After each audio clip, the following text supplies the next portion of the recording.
Welcome everyone. I'm John Thwaites. I'm Chair of Climate Work Centre at Monash University and the Monash Sustainable Development Institute. And I'd welcome everyone to this, I think what will be a fascinating discussion, Belém and beyond, reflections on COP30 and what it means for COP31. I'd like to start by acknowledging the traditional owners of the land where I am, the Wurundjeri Wurrung people of the Kulin Nation, and pay my respects to their elders past and present. And I'd also particularly like to acknowledge other elders and any other Aboriginal people who are joining this session this afternoon. We are at a fascinating point of climate action history. And in Australia, all the focus and attention, I think, on COP30 in Belém has been on what's going to happen about COP31. And we will talk about that. But of course, COP30 itself in Brazil had an important role to play. And this afternoon, we're going to have a chance to hear from people who were at the COP and to get a much more direct information about the politics, the outcomes of the COP. I wasn't there, so my role is just to chair this afternoon. But just to make a few short introductory comments, the first is to say that there are a lot of people who are cynical about COPs and believe they're just talk fests and that the world is not achieving nearly enough to transition to a safe climate. And it is true that we're not doing nearly enough. But when we reflect on the role of the COPs, I think we also have to reflect on what would happen if we didn't have them. And what's the counterfactual? And we see the counterfactual in a lot of geopolitics in the world today, which is much more based on conflict than on collaboration. And the COPs, for all their weaknesses, have actually led to incremental improvements in global action on climate. At this COP, the UN analysed that if you look at the current state of policies and the nationally determined contributions, we're probably on a pathway to around 2.5 degrees of warming, which of course is not safe at all. But it is significantly better than the pathway we were on just a decade ago at the Paris COP when we were trending more towards 4 degrees.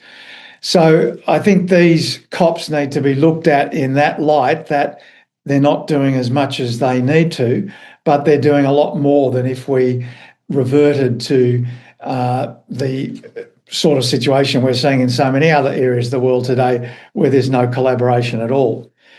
So with that introduction, I'd now like to introduce our first speaker. And it's my great honour to introduce Dr. Virginia Marshall, who is a distinguished Wiradjuri Niamba scholar, practising lawyer, and ARC Indigenous Research Fellow at the Australian National University School of Regulation and Global Governance. Dr. Marshall is a leading authority on Aboriginal water rights, Indigenous governance, and the protection and commercialisation of Indigenous knowledge.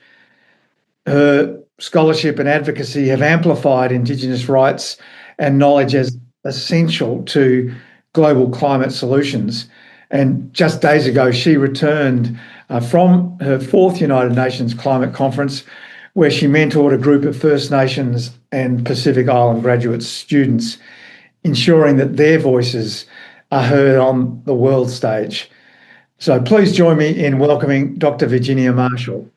Hi, thanks so much, John. Really appreciate such a warm welcome.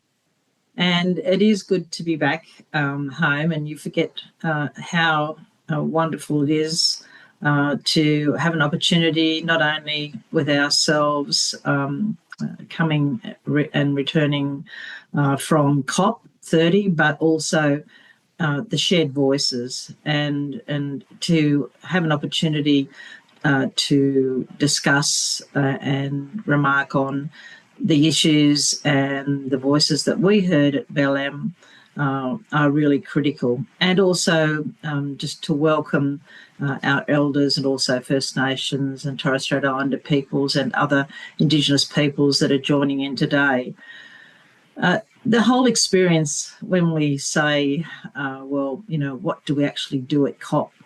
I think after having a variety of experiences since Scotland and also Sharm el-Sheikh, Dubai, and comparing those again to Belém, is one, firstly, to have a commitment to go a very long distance for a short period of time, normally 2 weeks or 1 week. So it takes an incredible amount of stamina to prepare, and to also, especially in relation to having the ANU scholars go to Belém and have the opportunity to be involved in observing the negotiations, for example, and also to observe and hear other critical voices in climate change and related areas. There is nothing that beats the opportunity for a scholar to actually sit in that space and really not only pose questions if they feel bold enough to do, but also to take in a whole variety of global thought on these really important issues.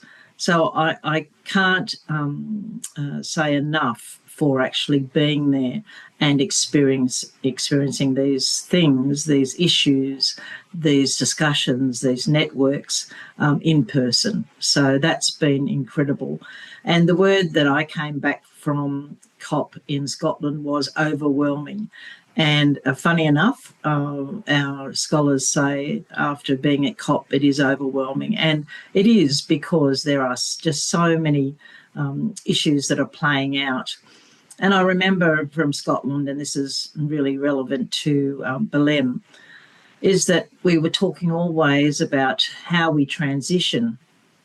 And there's a number of domestic issues that we've been discussing throughout our press in Australia in regards to how we actually are doing in relation to reaching our goals through net zero and a variety of other methods to transition in a reasonable time.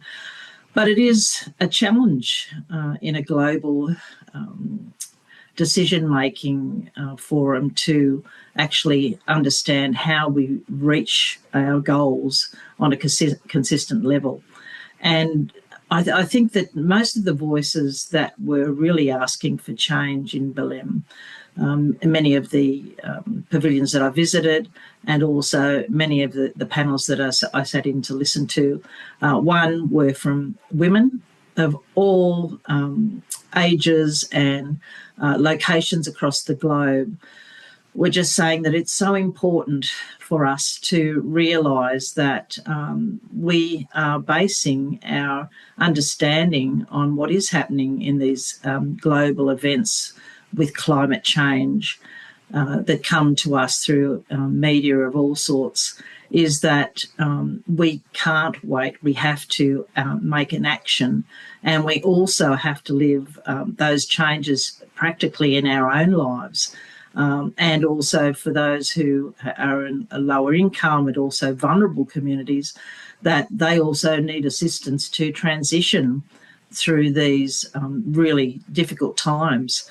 So the voice of women were loud and clear at Belém, and that also, I think, is one of the highlights, because I don't believe that it has been as strong as it was in Belém.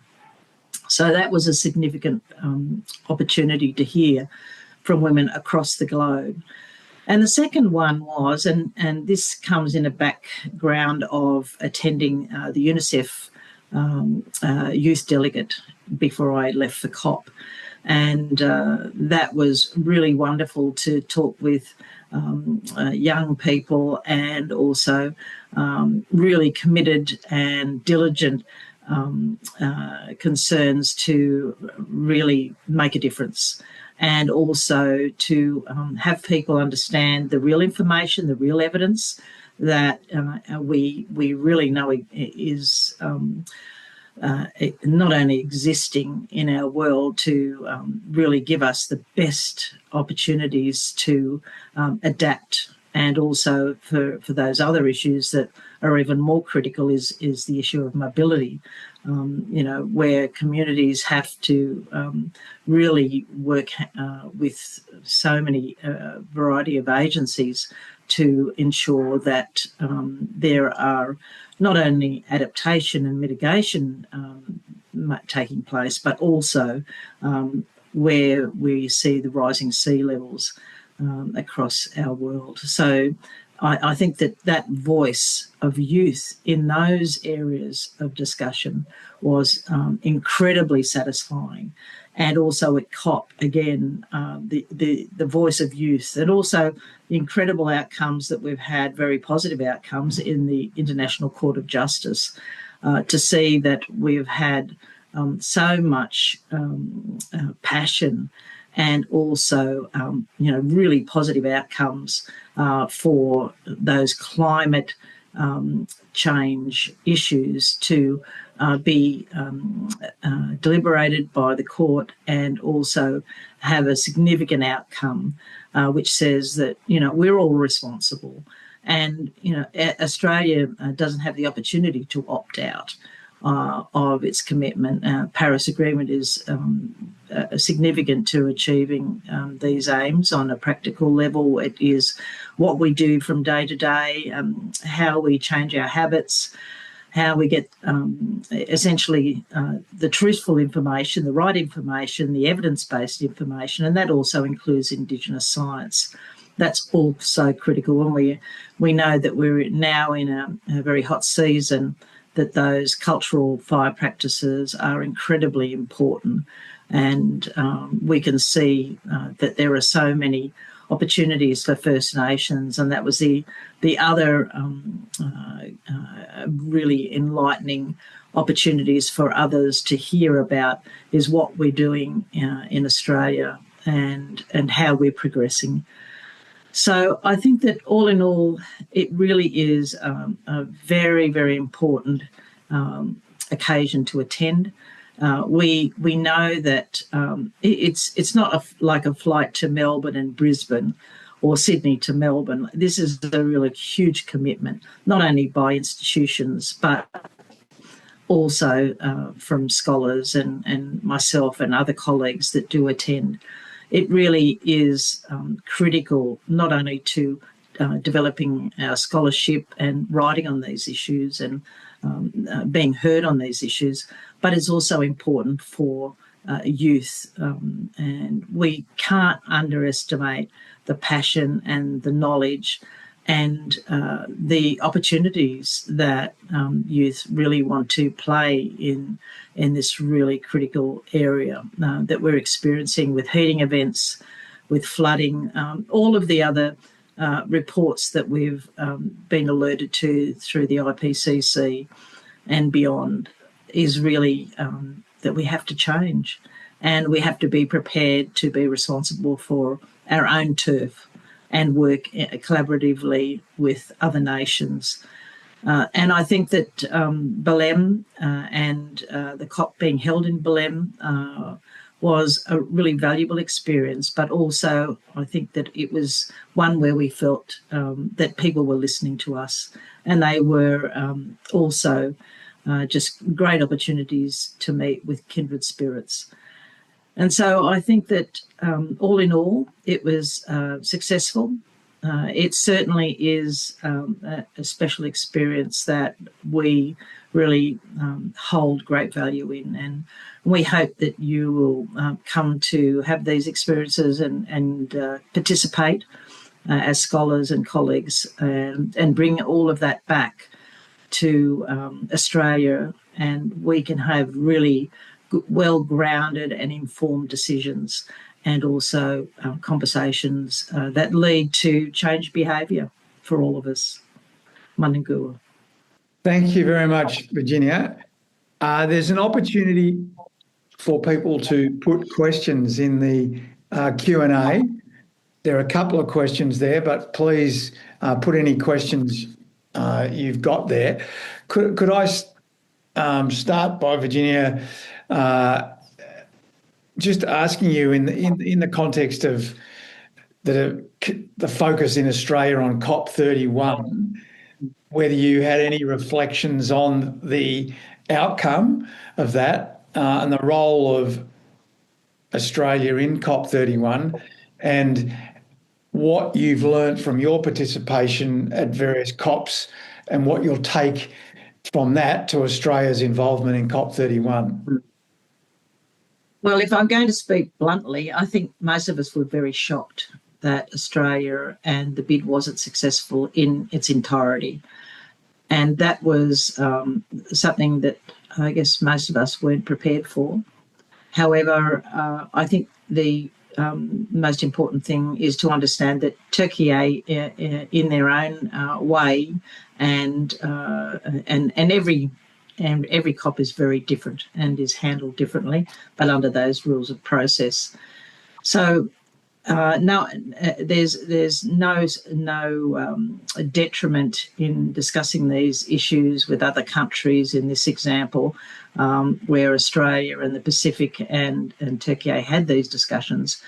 However, I think it is really a great pity that Australia and also the Pacific Islands didn't have this opportunity, because we are in a critical stage where these mobility issues, and not only adaptation and also mitigation, but the mobility issues of rising sea levels and the loss of cultural heritage and also community access to various areas of islands, and also I think the intense collaboration and goodwill between the Pacific Islands and Australia is so strong, and also would have benefited from this opportunity.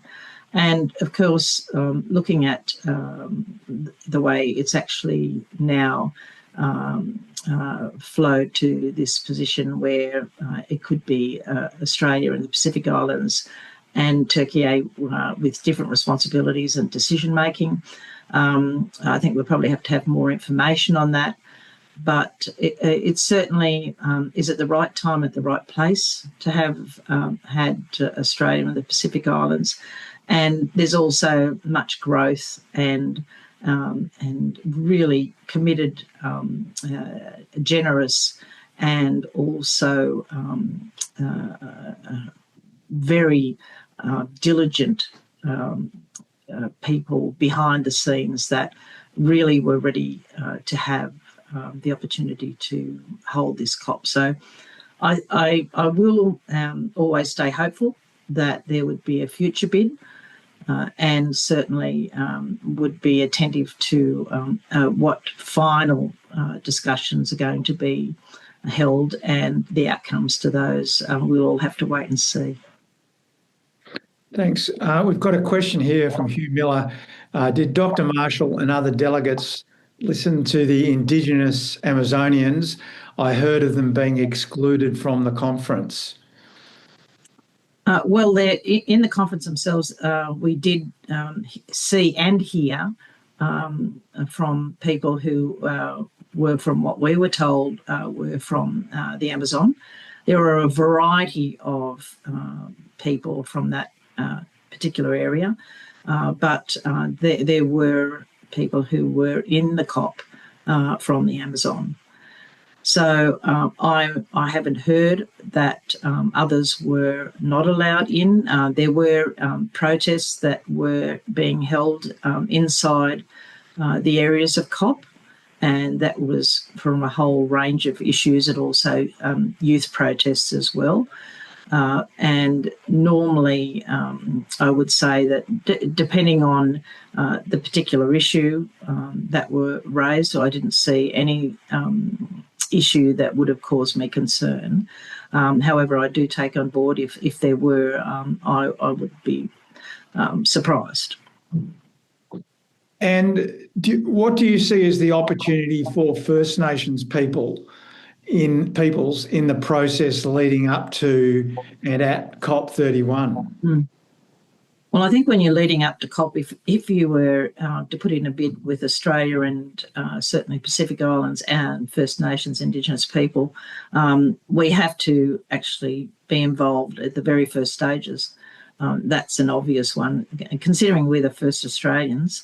And we've had an exemplary record on land and water management over 65,000 years here in Australia. So I think that it certainly wouldn't even be considered a proper way to conduct these processes if First Nations weren't involved first and foremost. So I think that's really an important area to further on conversations about how we actually respond to climate change. I mean, for example, if we're still undertaking prescribed burns in a very fashioned way, and that's not fit for purpose, then we have to say, well, the opportunities that we have for First Nations cultural fire practices have to be considered first and foremost. And that's only one area. There's many, many areas where we have cultural and heritage processes that are very effective. So I think in terms of starting off the process, it's really a mandate that First Nations, Indigenous peoples are there first and foremost. And Dr. Marshall, are you aware of or recommending some process in the lead up to COP31 to ensure that those Indigenous voices are heard? Well, I've really sat back and watched various voices and also interplay with First Nations and Indigenous peoples from around the world in Scotland and also Sharm el-Sheikh and Dubai, and have found it a very positive space to be heard and to exchange, and also to raise various issues. One, which is Australia is a global north country, and we know that the United Nations really has a very narrow way of looking at countries where, for example, First Nations and Torres Strait Islander peoples are really living in a global south.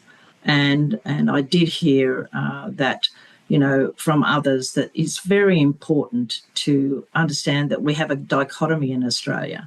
We have First Australians living in unspeakable conditions, and especially living through climate change, extreme events across this country, and as are low-income communities. And it's really enough. It's something that we shouldn't be tolerating, and it's something that we need to actually understand, that those voices, those networks, that wealth of knowledge, the Indigenous science, which also enriches Western science, is critical to really getting us through these stages of adapting and also mitigating climate change. And we now have target advice from the Climate Change Authority, and one which I have to declare that I sit on as a board member. And I think that, those reports and the information that's provided by the Climate Change Authority is also very important to that larger discussion. So, yes, I do think that we have to have Indigenous peoples first and foremost from the beginning of the process through to the whole process when we consider a COP31 or a COP35, that we still have to have everyone together. And we also have to have respectful relationships and conversations. And we've only got time for one last question, and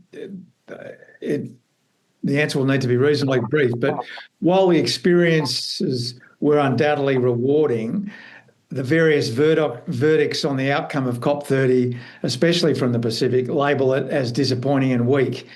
Do you have any thoughts on that? Well, I certainly didn't hear those words, disappointing and weak, said, and I spent considerable time at the Moana Pavilion, so I'll set that aside. But I think that what we do talk about is that this is a very important event. The outcomes we don't have control over completely, but we do say that we need to be there. It's very equivalent to being at the G20, for example, and many other areas where people meet, talking about the Convention on Biological Diversity, for example, and Section 8J. I mean, there's many conversations that colleagues are having all around the world on various conventions and declarations, one which Australia needs to consider and legislate, the United Nations Declaration on the Rights of Indigenous People. So, there are very many opportunities globally that many of us attend and also make, really considered progress on our conversation. So I think that it's never miserable. It mightn't be the outcome that we want today or tomorrow, but yes, we have to be there, and yes, we should attend.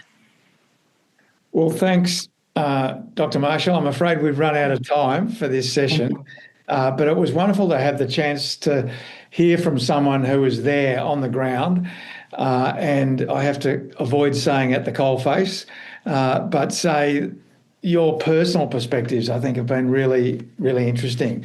So thank you. And now we're going to have a short break. People can stand up and stretch. And then Tegan Clarke is going to come in and moderate the first panel. So thanks you. Thanks, John. All right, welcome back, everyone. I hope you have a fresh cup of coffee to get you through that 3 p.m. slump, but hopefully the next panel will provide you with some extra energy. It is my pleasure today to introduce the first panelist of today's event. Dr. Changlong Wang is an ARC Early Career Industry Fellow at Monash University and the Task Manager of the IEA Hydrogen Task 52, a global initiative advancing hydrogen-based pathways for iron and steel making. Richie Merzian is an adjunct fellow at the UNSW Institute for Climate Risk and Response, the CEO of the Clean Energy Investor Group, and former climate diplomat. And finally, Jacqueline Peel is a Redmond Barry Distinguished Professor in the Melbourne Law School and an Australian Laureate Fellow working on the climate accountability. Thank you so much to all the panelists for joining us today. I'm going to start off by getting the panelists to do a 5-minute reflection each on some key topics that were addressed at COP30, and then we're going to head into more of that panel type session, and I'll start off with a question. But as we're going along, make sure you're popping your questions in the Q&A box, and we'll try to get to as many as possible. Panelists, I'm going to try to keep you to your 5-minute reflections as much as possible so that we have time for questions. So Changlong, in the context of post-COP30 now, the post-COP30 landscape, and now that we are on the pathway to COP31, could you give us some insight into what opportunities there are for the energy transition and Australia's green export industry? Alrighty, thank you so much for this opportunity to talk about my reflections from after this COP. I'm actually joining you from London. It's 4 a.m. here. Sorry about that, because there are some major logistic problem. I know lots of people complaining about the travel and the challenges for the delegates to go to Berlin, and we have lots of trouble when we come back. I think this COP is really interesting. And the first few days when I arrived in Berlin, the Amazon climate really made an immediate impression. There are always heavy and sudden rainstorm. It's pretty like a normal lifestyle. And, on several days later, I think on the 20th of November, there is fire broke out in one of the pavilion, and then suddenly all all the agenda and discussion has to be stopped. And this COP really give the delegate a feeling of what a warmer climate and world might be. Will be lots of heavy rainfalls or even hot atmosphere, really like a dangerous bushfire, for example. Actually, I was in Belém to organize a side event, leading a new International Energy Agency task force. We convened more than 60 organizations from 17 countries to work on the role of hydrogen in the in the iron and steel industry, which is responsible for 9% of global emissions. Australia is by far the largest iron ore exporting country, and in a decarbonized world, when we can't use coal for iron making, then we need to find ways to decarbonize this heavy industry. And Australia can play a strategic role. And that's the reason we've been working over the last 2 years to really look at the role of hydrogen in decarbonizing this heavy industry. And it's definitely of Australia's national interest. And we convened a panel from experts from World Steel, Mission Possible Partnership, Climate Club, also our own think tank, the Superpower Institute. We talked about Australia's role in this global decarbonization agenda. Also, some representative from Brazil talked about the Brazilian role. How Brazil and Australia can maybe work together to push this decarbonization agenda. It's really interesting discussion. At the same time, there are side events during the COP. The China Iron and Steel Association and Responsible Steel signed a MOU trying to align China's emerging certification scheme with international and regional standards, including Europeans' low emission steel standards. So which means if the Chinese want to align the standards and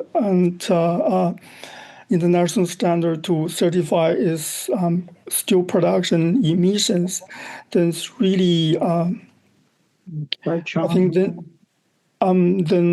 because this bilateral initiative also this international certification scheme, so it's really set up the foundation for trade. At the same time, we also see the Chinese negotiators spend most of their energy pushing back some of the European CBAM. So, this happens during the same time. Also, I think a major milestone was the announcement of the coal phasing out from South Korea by 2040. I think it's really significant announcement. This will definitely impact Australia's fossil fuel export because, if our trade partners, they have a plan to phase out coal by 2040, then there will definitely be a less market for this fossil fuel export. I think Australia really needs to seize this strategic opportunity to make sure, we have some renewable green commodity export to replace the declining fossil fuel export. There are also some eye-opening moments. We've been invited by Dr. Andrew Forrest to visit the Fortescue's Green Pioneer, which operates on 70% of ammonia, and they claim their technology can run 100% ammonia, and they brought us actually to the engine room, to the even to the control room. So, when you experience it, because I'm doing a lot of energy modeling, sometimes people question about the ammonia for shipping at the shipping fuel because it's dangerous. But when you see it, actually it works. So it's really, the moment really struck me. So, but also at the same time, we see the Brazilian government really advocate green fuels, like green methanol, even biofuels, so nature positive solutions. But I think all the technology pretty much there, and each country they try to leverage their own distinctive advantage to contribute to the heavy industry decarbonization agenda. I think that's pretty interesting to me. Awesome. I'll just stop we might here. stop there. Yeah, thank you. Sorry, I hate to cut you off, but I want to give an opportunity to the other speakers. I'm really a bit tired, so it's 4 a.m. Sorry about that. That's okay. I'm sure, obviously, the just transition, energy transition, and decarbonisation will be a hot topic in our discussion later anyways. Thank you, Changlong. Over to Richie. I'm going to ask you a bit of a big question that I'm sure you could spend hours talking about, but in 5 minutes, could you provide us your insights on what happened on the ground with addressing fossil fuels at COP30, and what was that political negotiation landscape like, and was progress actually made? Sure thing, and it's great to be with you all. I'm dialing in from Ngunnawal country, and am making my way through the jet lag and the disappointment I think we all share that unfortunately we are just not bringing home the COP31 bid. But from that, we can build up. And so one of the few highlights that I think that's really pierced through the political narrative around COP is that we actually did make progress on the unspeakable conversation of fossil fuels and the transition away. The history, which we all know, is that for the last 30 years, since 92, since the original Rio Convention, we have been able to name the major source of greenhouse gas emissions, which is fossil fuels. And 2 years ago in the United Arab Emirates, there was a consensus position, which Australia and the Pacific were instrumental in bringing together, which was a commitment under this UAE consensus to transition away from all fossil fuels in energy systems. And the focus is on energy systems because we have all the tools we need to transition away from thermal coal, which makes up the backbone of many people's energy systems, certainly does here in terms of Australia's electricity. And that was unprecedented. Some say that you could only really have a major oil exporting country like the Emirates actually be able to bring that kind of attention there. We've had many COPs in fossil fueled nations, and I think that was quite a breakthrough nonetheless. Last year in Baku, in Azerbaijan, no progress was made on that language, which was a real disappointment, I think, to many, because it was such an unprecedented move to finally get the words mentioned. Back in Glasgow, all we could do is mention coal. Now we could mention fossil fuels in the Emirates. In Baku, nothing was mentioned. However, at the very last minute, in the final hours, in the early morning of Saturday, as usual, the COP has bled over. A agreement was made to reflect the language of the UAE consensus by name checking that agreement. And then alongside that, built up from the ground up, an initiative really led by Colombia and a number of progressive nations, which is a roadmap to transition away from fossil fuels. Now, this didn't necessarily make the formal legal framework coming out of the Belém package, but it was a voluntary agreement to begin discussions on a roadmap to an eventual phase out of fossil fuels. And so this will be a piece of work, a work stream that the Brazilian presidency will now continue. As we all know, the presidency kicks off at the start of a COP and then goes for the next 12 months. And we've already heard from the new president of the negotiations, the incoming COP COP31 presidency, which will be led by Minister Bowen, alongside the Turkish official COP presidency and official COP hosts, that this will continue onwards as well. So it's a ray of light in what is otherwise a difficult and incremental process, that we are finally starting to factor in what this looks like. And that is in a big part because of the Brazilian leadership. Marina da Silva, who is the incredible Brazilian environment minister, I think really championed this from the start, as did President Lula. And that has now fed into what will be a commitment to actually look into what this looks like going forward. And I think that's something that we can all bank and take away from this COP as a success in what has been otherwise another difficult COP, whether that's on forestry, whether that's on finance, whether that's on the broader ambition and 1.5 gap. At least on this particular issue, which is naming the problem and charting a path out, we are now seeing fossil fuels in there, and also a stronger encouragement to factor that in. From my perspective, as someone who works in the renewable energy space, there was a goal also as part of the UAE consensus coming off the back of the global stocktake that we need to triple renewable energy by 2030 and double energy efficiency. That's now progressing. And so this is a really nice complement to that. The more we can push renewables into the system, the more we can push out fossil fuels.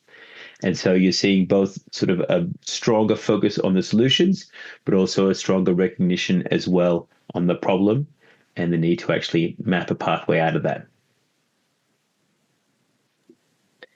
Thanks, Richie. That's a really great summary and a bit of historical context as well to that. I'm sure we'll explore this a bit further in the panel. But Jacqueline, I've got a two-parter here for you. Firstly, noting that the US was absent this year in terms of formal government delegation.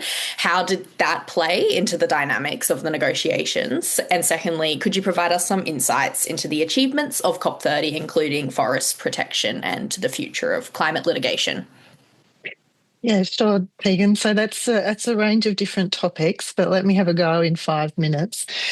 So one of the big differences between this COP and a lot of the previous COPs was that we had the absence of any US government delegation. There were a few people from state government and from the Senate, but no US delegation there. And one of the questions that raised was, how is this going to change the dynamics at COP? I think initially, at least in the first week, there was almost a feeling of relief that the US wasn't there, because there was a concern that if they were there, they were going to be there with bad motives and potentially disrupt the process.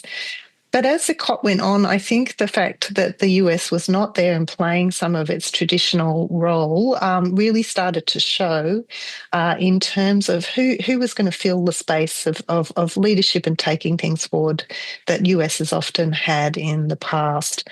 So there was a lot of expectation that maybe this was maybe the moment that China was going to step forward. It's been a leader in green tech. It's been a leader in renewable energy rollout. Was it going to then take on the mantle of COP leadership and really put itself in the forefront with the US not there? And Chang gave us a bit of a sense of the answer, which was no. There was a lot of focus on their own domestic energy transition, a lot of focus on fighting European Union trade measures, but not really a great incentive or appetite, it seemed, to take on leadership. And that was evident in the fossil fuel discussion that Richie mentioned. China was sort of not playing on either side. In terms of what COP achieved, I think people measure it by the fossil fuel issue often as a litmus test. But just some other things that came up on the agenda and were quite successful. One was the Just Transitions agenda. There's a program of negotiations, the Just Transitions Working Program. That one actually achieved some pretty important outcomes at this COP, including a new Just Transitions mechanism that will help support workers and communities and countries more generally to realise a just transition away from fossil fuels. And the way that just transition is being understood is actually quite broad and linked to issues around finance, technology transfer and support to developing countries.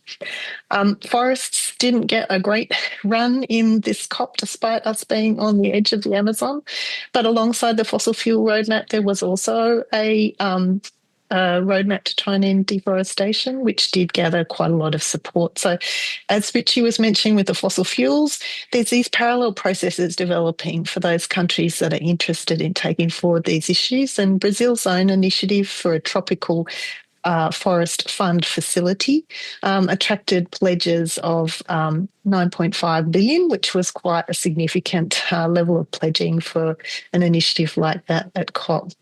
But I think the final point just to make is that every time we have COP, we sort of don't address the elephant in the room, the problem, name the problem, as Richie said, and it seems like the progress is always very incremental.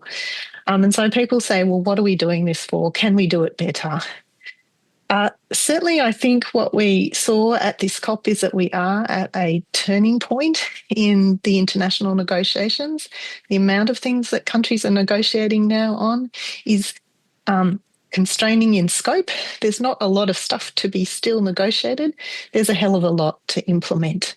So we're at that pivot point where it's going to be more important what countries do to implement the commitments they've already made. And that can include things like on fossil fuels, whether countries take that forward in other avenues, like a fossil fuel phase-out treaty, which is certainly, there'll be a first conference on that in April. Whether that's taken forward through other avenues like climate litigation. Virginia mentioned the outcomes of the International Court of Justice decision, and many countries and communities are considering how they take forward that action in litigation.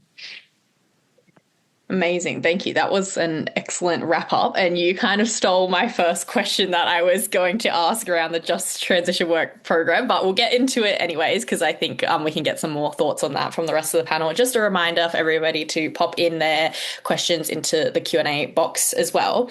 So the Just Transition Work Program, from my understanding, kind of quickly became a bit of a somewhat contested topic at the start of COP30, with initial agreement over it being a new mechanism or an action plan, with action plan being called less ambitious than what was originally proposed in the mechanism by the G77 and China. Maybe starting off with you, Richie, and then we can pass over to the other panelists of if you have any comments on kind of what the outcome of the Belém action mechanism, otherwise referred to as BAM, was at the end of COP30. Sure. This was a really interesting work stream coming out of COP30 and one that I think many Australians are paying attention to because it would have fed quite neatly into a COP presidency that Australia could continue next year, which is this constant focus on just transition, how you help communities that will be impacted by mitigation measures, as well as those being impacted by the actual climate impacts transition. And the idea of a mechanism or a facility to support that has been a long-running focus, not just for the International Council of Trade Unions, and Sharon Burrows was there at the COP as well, speaking quite powerfully on this need, but also I think more broadly as well, as we are starting to see a significant increase in renewables, shift away from fossil fuels. We are seeing more of these impacts come to the fore. I'd be interested in the other panelists' views. My interest was probably more around the politics of it, which is that often these mechanisms get caught up in two questions: who's going to pay for it, which immediately falls into the us, them, developing Annex 1, non-Annex 1 kind of space. And the second is this long-running conversation that Saudi Arabia has really pioneered, which is the impact of response measures, which is how do you actually pay for the unintended consequences of reducing a reliance on fossil fuels and other sort of energy systems, which the Saudi Arabians have really championed. So all that to say, it's a contested space and it's never an easy conversation to have. And so it's actually really positive to see that a constructive element of this kind of came out on the other end. And that, I think, again, goes to the Brazilian presidency, having a clear idea of what they wanted to see on the other side of this. And hopefully, and I'm pretty sure this will probably be the case, this will be something that I think Minister Bone will want to continue on when he takes over the reins. Changlong, did you want to comment on that one at all? No? Or Jackie? I'll just briefly comment, Tegan, to say that I think one of the interesting things about the Just Transitions work program and some of the other issues that were on the agenda is how much we're moving into issues that are not sort of climate in sort of a capital C way. So Just Transitions in that work program, there was a brief mention of critical minerals before that disappeared. We saw trade as a major issue. We saw fossil fuels, energy use, you name it. So I think what we're seeing is a transition away from climate as sort of a niche area or a sort of environmental issue to one that's interlinked with a whole lot of real world challenges. That obviously makes the negotiations much more complex. It makes getting consensus and agreement much more complex, but it also gives these meetings immense gravitas, because when we do get some kind of result like the Just Transitions new mechanism, it's really against a background where countries have had to come up with an agreement, balancing all of these different climate and non-climate issues. So I think that's really an important advance. Thank you so much. Changlong, just a quick question potentially. You spoke about, at the start, the kind of meaning of being on the ground and how important it was to have that in-person sort of experience. There was a question here from Wendy saying, given the greenhouse gas emissions from long-distance flights to travel to COP, should there be more opportunities for online discussions? I just wanted to get your thoughts on that question. I think both. I think for the IEA task we are leading, I think most of the time we work online. But considering the time difference, you can't put everyone for a seminar. If you're around the globe. At the same time, I think you have to sit together to discuss the problem. Most of the time, you can maybe work from a small team, but I do feel like we should have this kind of like a UN negotiation with the key. I mean, like the key negotiator. They probably need to sit in the room. But given this logistic hassles I experienced, lots of people in the last minute cancel their flight or they delay a few days, and it's extremely costly this time. So, and at the same time, we see a lot of complaints. For example, during the fire, there's no alarm. So things can happen. I think we'll probably need to find a balance, the cost, the emissions, at the same time, what outcome we want to get, I think in the future, we definitely should think about it more carefully. Yeah, definitely. I know that I had some friends who were following on as online delegates, which can be a bit more of an accessible option for young people also, because obviously the financial barrier to accessing COP is a huge issue. So a question from Wesley for either Richie and or Jackie. While a fossil fuel roadmap was not secured in the COP decision text, Belém has opened political space for discussions about the hard part of tackling climate change, which is winding down the immensely powerful fossil fuel industry. So Wesley wants to know, how might Bowen play a constructive role building on this as the incoming COP31 president for negotiations? They have multiple questions, but maybe we'll start with that one of, what role could Bowen play in this for COP31? Yeah, I'm happy to start, Jackie. And can I just add just that last question, Tegan? Just because it comes up every year, like, can we do more of the COP online?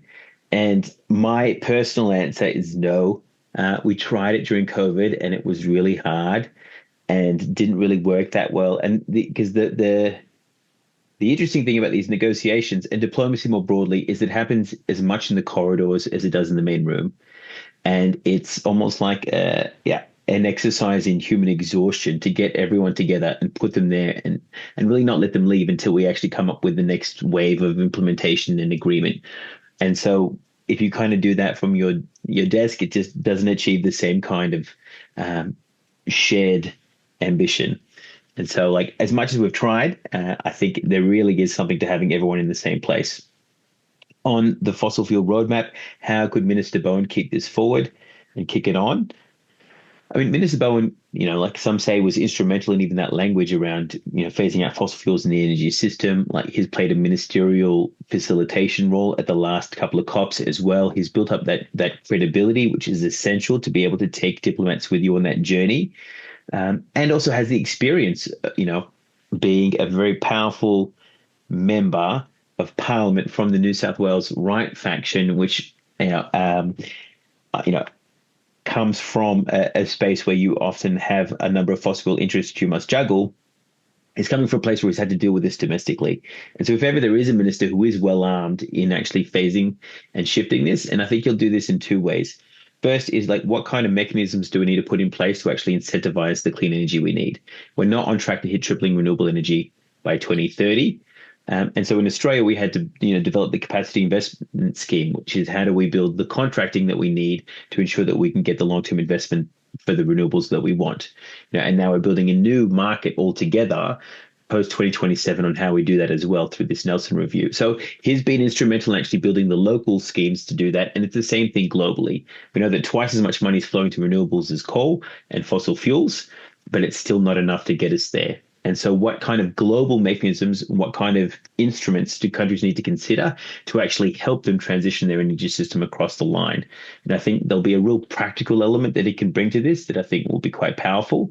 And the other part is, I think the Asia Pacific has often played a back seat in these negotiations. Like, almost, I think the last time we had one in this corner of the world was 2007, right, in Bali, which is my first COP.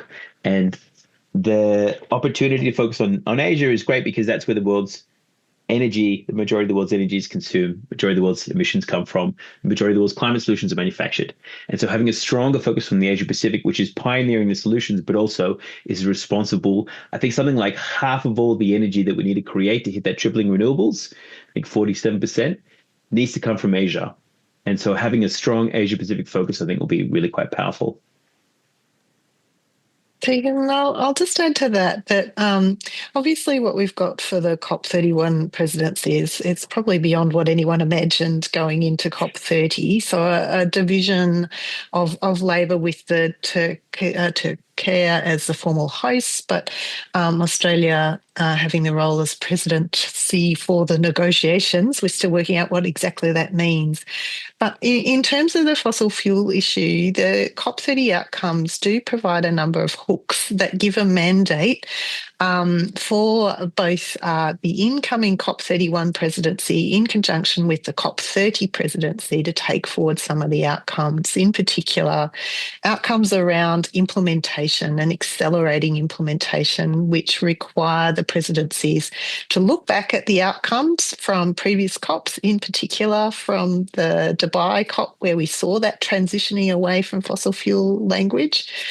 So there's an opening there that could be used to take forward this fossil fuel issue. Of course, for Australia, that's a really complicated question of, as a major fossil fuel producer, how it's going to manage that question of both pursuing this goal, but also thinking of, the domestic political context.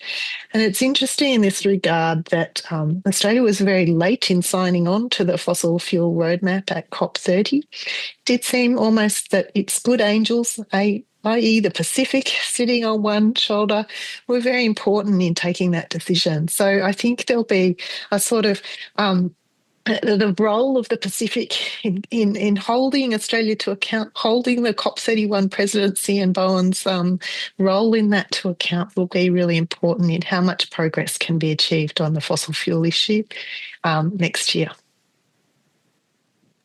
Amazing, thank you. I might go to my second question that I had prepared because we haven't kind of touched on this topic yet. So whilst climate finance wasn't a key topic at COP30 this year, obviously it was the key topic at COP29 with the new collective quantified goal on climate finance. We obviously had the Baku to Belém roadmap to 3 trillion, come out just before COP30, and climate finance was included in the Montreal decision. Could you give some just quick insights into what those sort of outcomes were on climate finance in that final decision? Yeah, sure, Tegan. This is an area where the COP outcomes were considered to be quite disappointing. And this wasn't a finance COP, but a major issue that was put on the table was around adaptation finance. So developing countries in particular facing just incredible amounts of climate impacts and climate disasters really wanted to see promises delivered around finance, and particularly adaptation and loss and damage finance. We didn't see huge amounts of progress on that, but there was, at least in the Montreal decision, language to endorse the obligation for a tripling of adaptation finance. The deadline for that was pushed out. At one stage it was 2030, now it's going to be 2035, and it doesn't specify a baseline from which that tripling is occurring.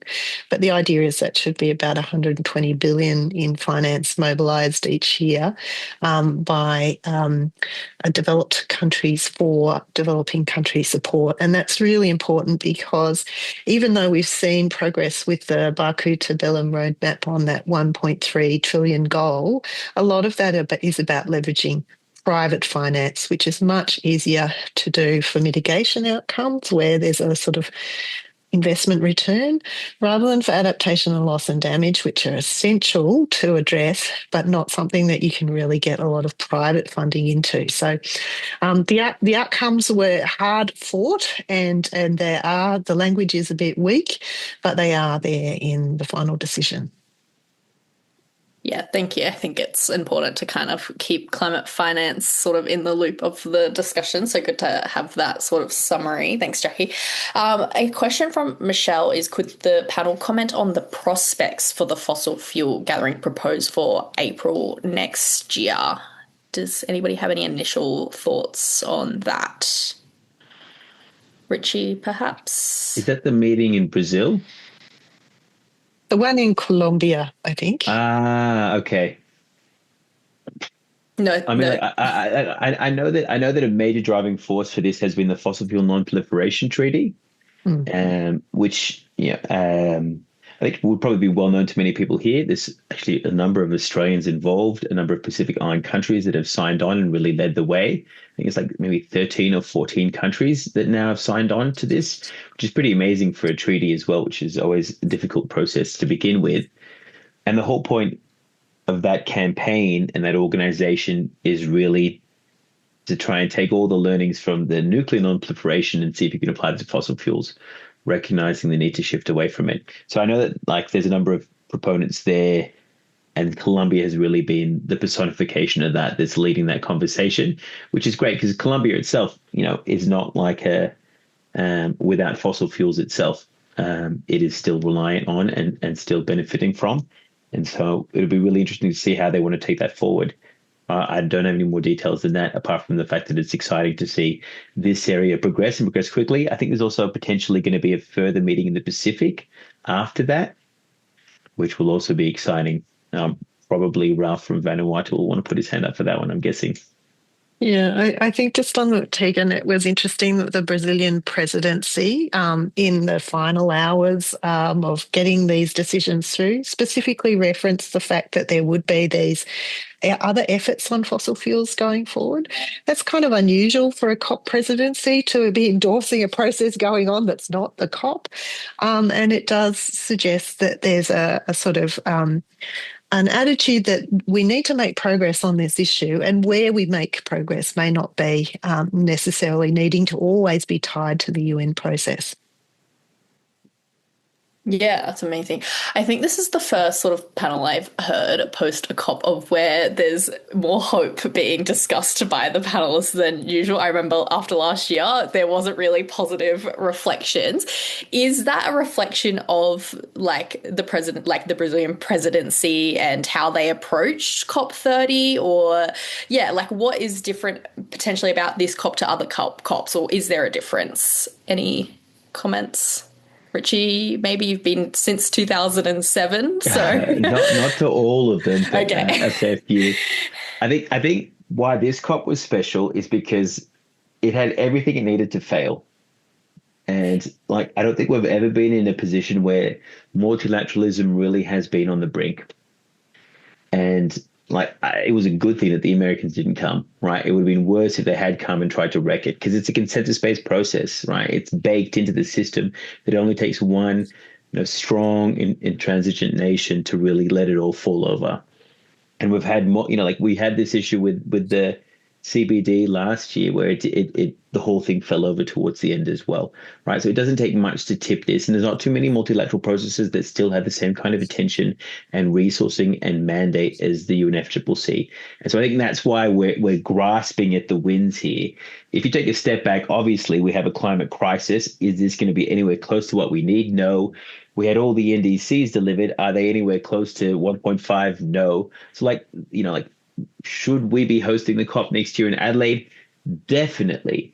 Turkey will be a horrible host. We have another seaside resort on the Mediterranean that, is basically going to deliver a Sharm el-Sheikh type COP, right? Adelaide, by contrast, has 1 in 2 homes with rooftop solar, 74% renewables in the grid. Like it is implementing the Paris Agreement. If ever there's a place to showcase what a COP could deliver in this messy middle of implementation, South Australia's it. So like there's a number of reasons that we can kind of look at this and be like, oof, this process is really failing us. But even with all that, we still have a pathway to potentially phase out fossil fuels. We still have ingredients around how we address forestry with a new fund that has actually like kicked off with some money in it. Like we do have, new mechanisms, and we do have like a mandate to continue. And so those are the things that we can build on, and we have to, because there is no alternative. And so I guess from there we take hope. I think it might also be that all of us who go regularly to COPs and work in this area have almost a pathological tendency to try and turn the negative into positive, because you can't work in this area without some sense of hope. But I was also going to reflect, and Chang, you might have some views on this as well, but with this COP, the action agenda, which is the bit that sits outside the negotiations where all of the non-state actors are involved, was a really lively space and very much focused on implementation and getting on with the job. I think that what we're seeing with the negotiations kind of winding down a little bit on many issues is that the action agenda and the implementation agenda is becoming more important. The Brazilians put a lot of effort into trying to better structure the action agenda so that it lined up with themes from the global stock take in Dubai, and it actually had connections into the negotiations. And if that sort of goes forward, then that is a space for hope and action. And I'd like to see that become a much bigger part of COP. Whether that can happen under a Turkey hosted COP where they will have control over the action agenda is a really open question. And it'll be interesting to see to what extent Australia has any capacity to influence the themes and flagship initiatives that get taken forward in that part of the COP. Definitely. Changlong, do you have any comments on that one? That's right. I might have a last question for you, Changlong. Partly a comment from Anthony, but I'll also add a question onto it of saying hydrogen requires much water, which needs to be assured in at the planning stage, and it may not be a good clean energy option in water scarce locations. Do you have any comments on that? And additionally, looking forward to COP31 when we've just discussed the action agenda, what are you hoping kind of to see on that in terms of the energy transition? Yes, I was talking about the green iron. So for green iron, actually, once you use hydrogen as a reducing agent, you release the water back, which means there will be a closed loop. So if Australia or like even Brazil, they have some water contamination issues. So I think for green iron, water will be less issue.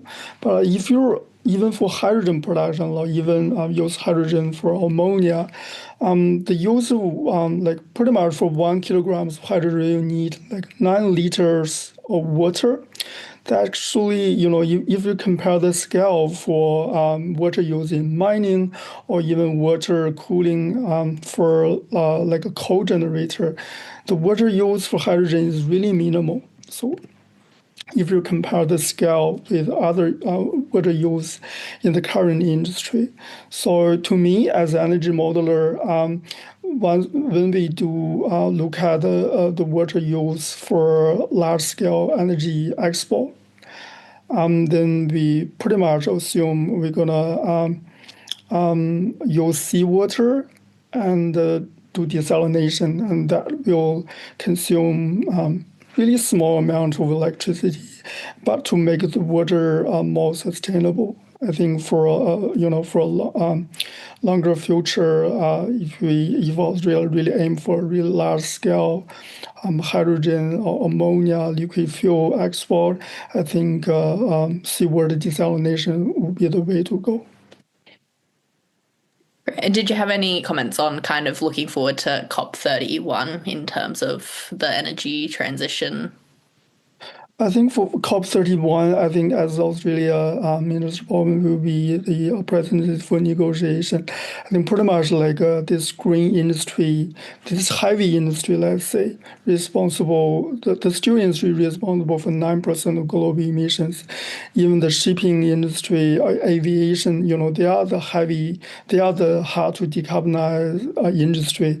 I think, this also of Australia's national advantage as a renewable exporting superpower. I think if Minister Bowen can put that into this global agenda, I think it would be fantastic. Amazing. All right. We are right on time. In fact, 1 minute beforehand. So I'm going to take this time to say a massive thank you to our panelists, Jackie, Richie, and Changlong. I have learnt a lot from you all today. I'm a bit sad that I wasn't on the ground at COP30 because it seemed much more positive than COP29. And yeah, I hope that the audience has really been able to gather some insights and what this looks forward, what this will look at like for COP30. Which is, yes, looking a bit messy right now, potentially a lot of unanswered questions, and it will be a very interesting year ahead of us. So we're going to take a short 5-minute break before the next panel begins, and I will hand it over to Aneta. Alrighty, everyone. Hello. Welcome back. Thanks again for tuning in to our webinar, Belém and Beyond. My name is Aneta Zoe. I work here at ANU's Crawford School of Public Policy. And we're about to start the second panel for today. This session is supposed to touch more on the beyond part of the theme, though I think we've already started addressing some of these questions earlier on, which is really great. I think we're hopefully looking towards the future with hope and positivity. Not to steer things too much in that direction necessarily, but always worth having an optimist mindset, as was mentioned in the previous panel. So we have a great panel here to discuss their perspectives on what's next after COP30. I'll introduce them shortly and we'll hear from each of them. So similar to the panel before, we'll then open up for some questions at the end. So a reminder to everyone, please feel free that while you're listening, submit your questions from on the Q&A function on Zoom. And I'll try and sort of keep track of them. I've also been taking notes from the previous panel. So if there were some questions that are relevant to this panel, I'll also bring them in. So yeah, without further delay, I'll introduce our panel. So first we'll have Associate Professor Johanna Nalau, who is a climate adaptation scientist based at Griffith University. Her research is focused on understanding how, why, and when people make decisions to adapt to climate change, and what role science can and should play in that process. And then we'll have Associate Professor Fengshi, who is a specialist in politics and international relations at the University of New South Wales. She is a world-leading scholar in environmental politics, state society relations, and global governance with a focus on the Asia-Pacific region. And then we'll have Professor Christian Downie, who is a political scientist and policy advisor with expertise in energy politics, climate politics, and foreign affairs, who is based here at ANU School of Regulation and Global Governance.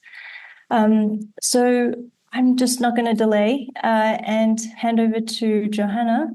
Over to you first. All right. Please. Thanks so much. Yes, I did not actually go to the COP, so I wasn't on the ground. So I've been following, obviously, everyone's updates and what has been happening there. So I mostly for this COP, so I followed the global goal on adaptation. For those of you who are not as familiar, it's pretty much the first item on the Article 7 in Paris Agreement for Adaptation that sets the global goal, which is enhancing resilience, reducing vulnerability, and increasing adaptive capacity. And for this COP particular, so I have been working on the indicators for the global goal on adaptation. There was a really big expectation that the 100 indicators that the expert groups submitted before the COP would be adopted at this COP. And so my kind of interest obviously was mostly on the indicators and the discussions and why some of that process was so hard in this round. So the 100 indicators that were submitted across the 11 targets of the GGA were basically rejected on the first day by the parties. So there were quite big concerns, for instance, from developing countries, because some of the indicators said that they should be tracking national finance. So that was a really, really big red line. So the discussions basically went, so the parties pretty much outlined the red lines and said, well, what's acceptable and what is not acceptable for them. Then the co-facilitators from Slovenia and China, so then they started working on all of the feedback, and there were, I think, 3 iterations. And the last one then had modified the indicators. So we submitted 100 indicators, and then those were modified and merged to, I think, 59, around 60 indicators. And basically, as Richie was saying, this is a consensus process. So there were, different groups have really different ideas what a good indicator is to track the global goal on adaptation. And there was a lot of many concerns about how they finalized 59 indicators, how that process went. But it is a consensus process. So basically, taking out the red lines, we ended up with the decision on the GGA that has the indicators in the annex. So some people have said that that's the way that the process went, and that the initial 100 indicators were not adopted as they were, was a big fail. But then again, a lot of people say, well, we actually, for the very first time ever, we actually have global indicators to track global adaptation progress. And that's something that we should be taking forward. So now there's a 2-year alignment in this process. But I think what I wanted to highlight is that there were other great things. So getting developed countries even acknowledging and committing to the tripling of adaptation finance. So that was a really, really key thing. But then also, I think in, different organizations and universities, NGOs, research institutes are really looking at these 59 indicators. And I start thinking, well, how can we actually provide support? How can we localize some of these global indicators and help to make sense also of these at the local level? So I think back to Annette's Annette's comment on hope, I think we did achieve a lot. The circumstances in particular for the GGA were very difficult with so many red lines. I think also because a lot of the indicators had links to finance, and that often stalls the discussions. And there was a lot of comments on the common but differentiating responsibilities, and that the indicator should be specifying, for instance, for finance flows. And we already knew before the COP that this was one of the major issues. And for the GGA, it is the global goal. So it is for all countries, it's for the whole world. So the indicators do need to be applicable to all the countries as well. So I did follow the negotiations as much as I could online. And I think we have not ended in a perfect place, but I think we have ended somewhere where we can actually provide more support into this process on how we track global adaptation progress. Thanks. Thanks very much, Johanna. Why don't we go straight over to Fengshi? Would you like to take us away with thoughts on the future of climate activism? Thank you, Anita. Hi, everyone. It's great to see such a good turnout. And I myself, probably like many others, just came back from Brazil. It's my first COP, even though I've been researching about climate activism for 25 years. So I'm both very overwhelmed, but at the same time having this nostalgic memories, returning to earlier years of doing research and fieldwork and interviews and following different organizations and mobilizations. So there's a lot of deja vu. At the same time, there was a lot of new information, new encounterings, new conversations. So far, I think the webinar has covered quite nice different corners of the climate field. So I see my role is to brief everyone here a bit about activism and bottom-up mobilizations. I heard the keynote, Professor Marshall's very insightful and personal thoughts on mobilization by the indigenous communities. So I might touch upon that just based on my observations.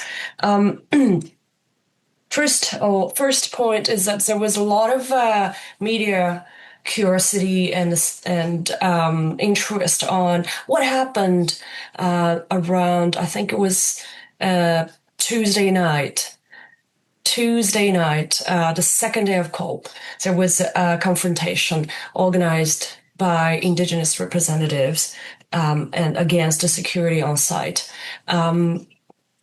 I think for many of us who have been following COP, we should say, welcome back, right? Welcome to COP. It's the missing out of such activism in the past 3 years. One of the speakers said, another Mediterranean resort city. So it was the missing of these things suddenly made this small. It was quickly sort of controlled, and nobody was hurt, and it was led to quite good sort of conversation between the indigenous groups and the COP presidency, as well as some of the high level officials of the Brazilian government. So in a way, I would like to recall, the history of COP there was always a parallel social mobilization on the side. So that's the first thing. Second is I do want to say that the Brazilian government's reaction is praiseworthy. I don't think any other government would have acted better. They never escalated it excessively. They pushed the security, sort of the first checkup point 200 meters before the point that, was on Monday and Tuesday. But other than that, they might have increased a bit of police personnel, but other than that, they never changed the narrative. They never called on activists as illegitimate, actors. More importantly, the second week, the COP president and some of the high-level officials really sat down with the so-called outside Amazonian groups. They really sat down with them for hours and they invited them into a space inside a venue. So I think they dealt with the disappointment, frustration fairly well because there's a bit of a similarity is the indigenous population is very diverse in Brazil. There's always sort of shortage, a lack of full representation. So as I commented in the Q&A space, some are represented well, some are not. But I actually think the Brazilian government dealt with it fairly fairly nicely. The third is my I was probably doing as a researcher of the global climate activism, doing the similar thing, looking for different types of groups. What I see from now on, there will be 3 different families of global climate activism. The ones that will be absent, so the ones make conscious decision not to go to COP. They're more on the direct action, confrontational or contesting side. The ones that will go to COP, but they choose to remain outside of the official venue. We've seen the People's Summit, the alternative COP, the community COP. These are venues not illegitimate, but outside. And then there will be a large number of presence inside official venue. We can talk more about that during Q&A because my time is up. All right. Thanks, Fengshi. 5 minutes is never enough. We'll definitely come back to this in the Q&A. Christian, please, over to you. Well, thank you. And delighted to be on this panel and part of the discussion. I just wanted to talk about 2 things, I guess. Firstly, maybe spend a few minutes reflecting on some of the actors that have historically been opposing action on climate change, and including at the UN climate talks, and then a little bit about what Brazil has been doing about this. I guess for many of us that have been following these COPs for years now, right, since COP1 back in 1995, 30 years ago, I think one of the explanations for why we haven't seen sometimes agreements or ambitious agreements, but particularly why it's taken almost 30 years for COPs to start talking about fossil fuels in particular and phasing them out, is because of the role that lobbyists, particular states have played trying to slow down climate talks, trying to water down particular texts or use procedural tactics to delay it. And I think we saw that again, of course, in Belém this year.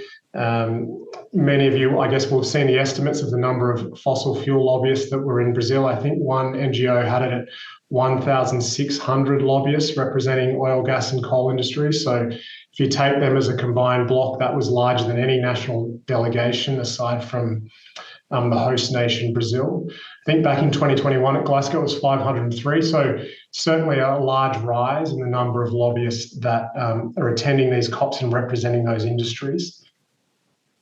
One of the reasons that this is a problem, of course, is because many of these actors play, I guess, what some people refer to as a double game, right?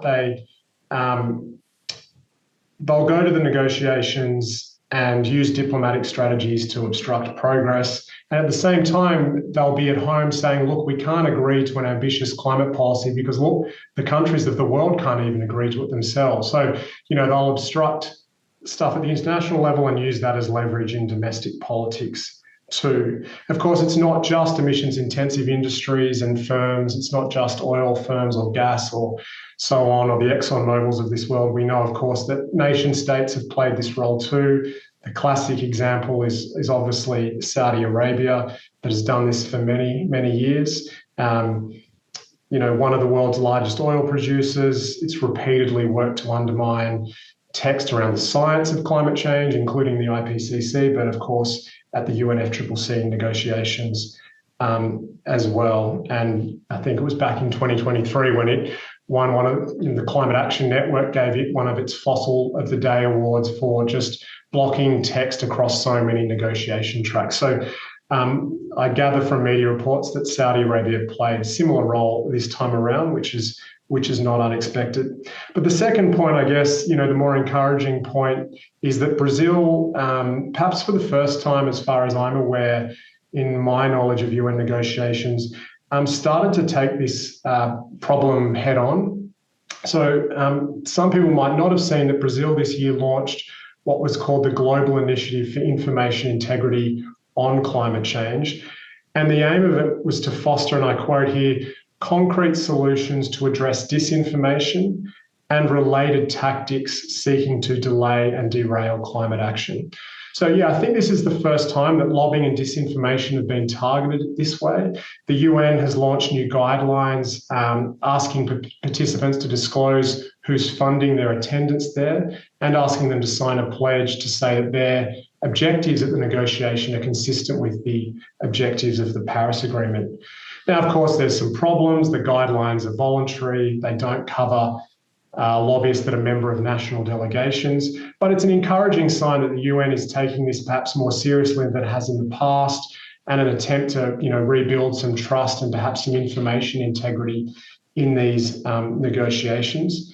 Hopefully at COP31, which obviously Australia and Turkey are now going to work on together, I think if they could build on this platform around information integrity or climate integrity that Brazil's launched, I think that would be very worthwhile. We've obviously seen here in Canberra, we've got a Senate inquiry into climate misinformation going on that's uncovered a lot of information about different actors engaged in obstructive tactics. And I think the time is right now, building on Brazil's work, to do something similar at the international level next year as well.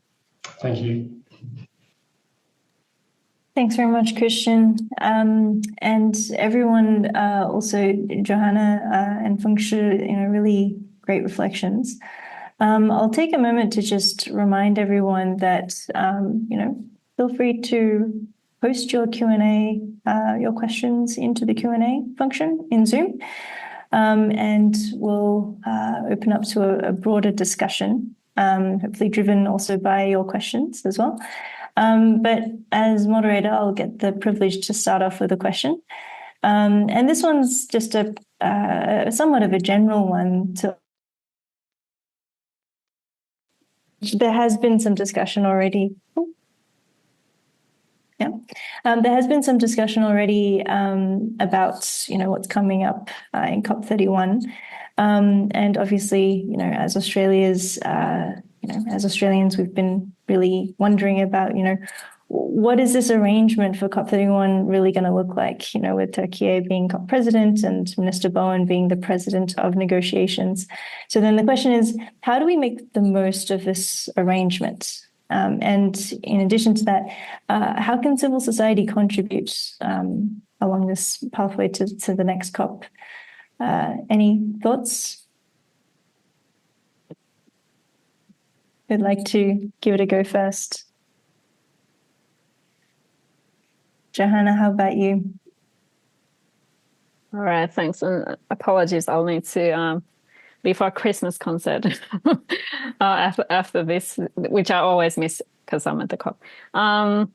Because I think it's also worth, thinking about COPs as a longer process. So, every organization is really focused just on the COP. And so we see massive amounts of information and new reports, initiatives released at the COP. And I think there is, especially for civil society, I think there's lots of opportunities to actually engage before the COP. And to support, for instance, the different agenda items that will be discussed. But I think those opportunities are all year round. So we have the subsidiary bodies meetings in June in Germany. But then also looking at the COP decisions and going, what are some of the items that my organization could actually start supporting, or, are there particular topics or items that nobody is actually looking at? So I think we have a lot of focus just on the COP. But I think especially now with the dual role with Australia and Turkey, I think there's a lot of what Australian organizations can do.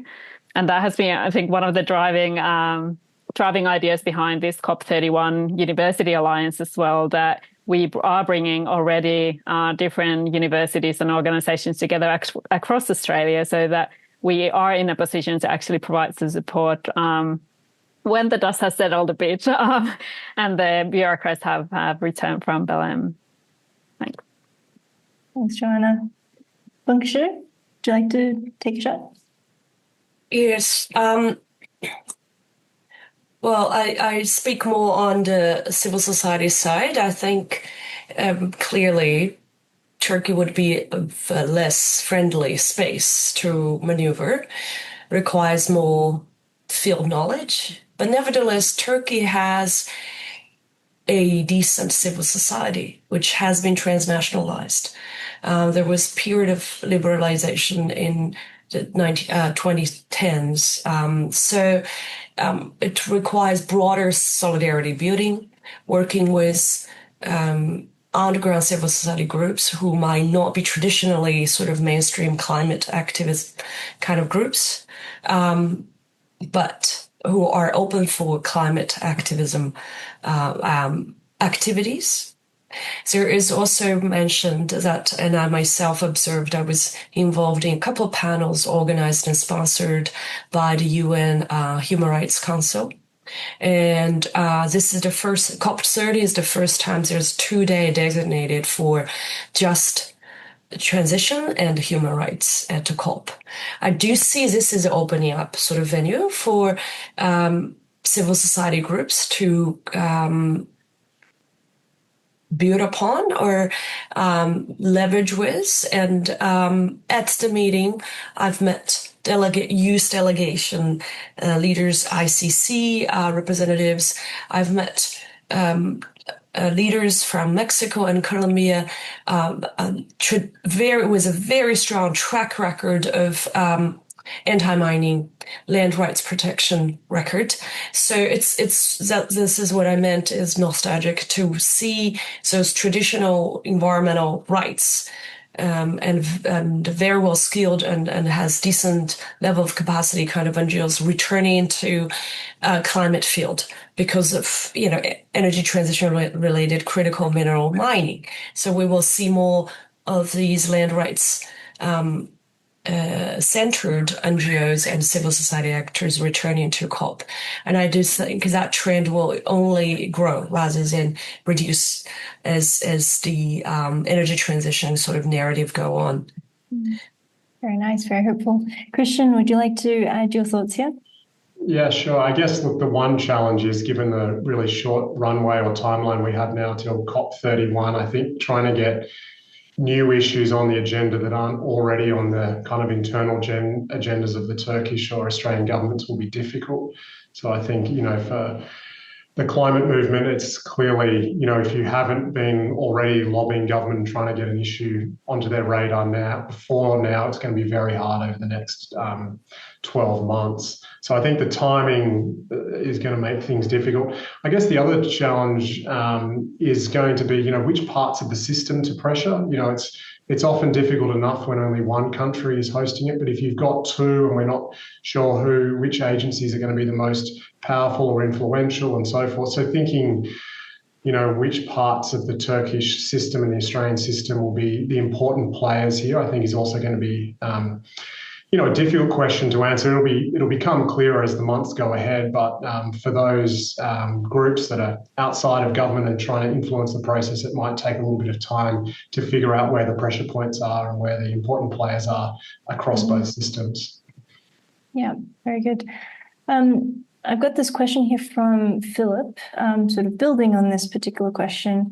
How can Australia enable the Pacific pre-COP to draw in capital for the Pacific Resilience Facility and other adaptation initiatives in our region?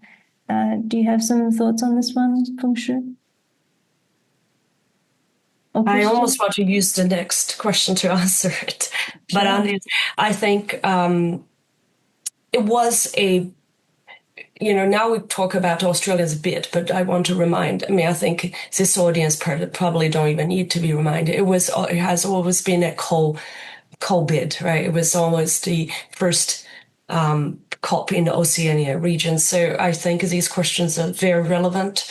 I think all of us need to keep asking this question, that it's not just minister's presidency in Turkey, but really ensure that the Pacific neighbors will get their fair share and their voice will not be missed because of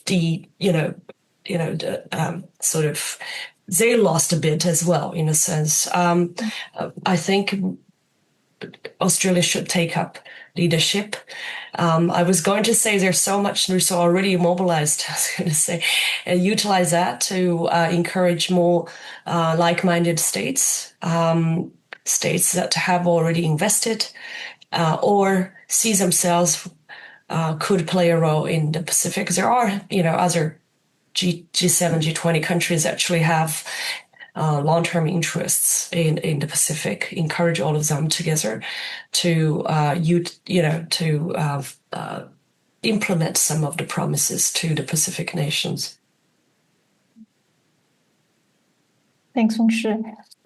I was also wondering, Jackie Peel, you were in the first panel, but I wonder if there might be some aspects of these questions that you might have a view in. And Johanna has unfortunately had to run off, so I'd like to invite you to join us if you can.